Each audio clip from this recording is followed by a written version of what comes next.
For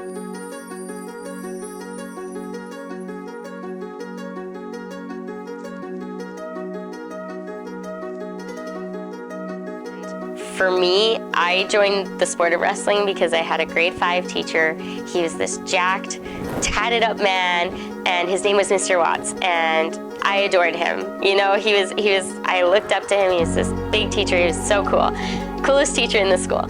And he was like, you know what, Taylor, you're feisty, you're small, you should be a wrestler. And I was like, what, wrestling? So I went out in grade 7, joined the wrestling team, and I was like, this is for me. I am tough. I love just throwing around people. It was just a sport that I fell in love with immediately. The reason is that I've been so petite my entire life. I'm 4'11", 120 pounds, you know, and I always just wanted to be that tough girl and that tough competitor, and that's what got me into wrestling. I came back for my grade 11 year, and my coach was like, yeah, you should start looking into university for wrestling. And then I was recruited by the University of Alberta. I was recruited by U of C as well, University of Calgary.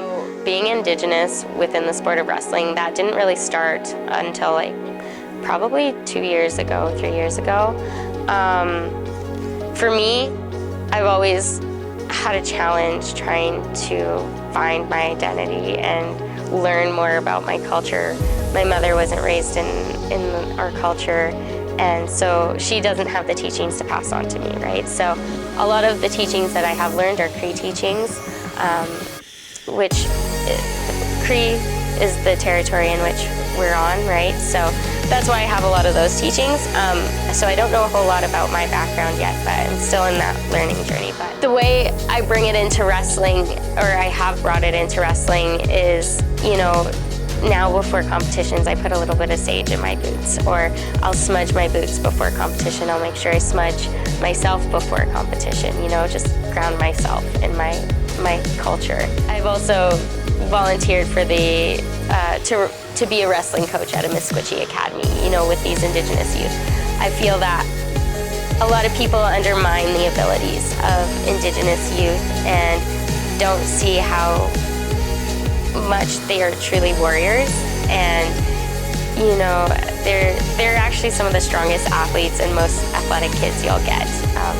It was probably last year or the year before when I was taking that sport class under my supervisor, and I was like, whoa, there's actually a lot wrong with sport. You know, it's not a completely inclusive space for individuals of all kind, you know.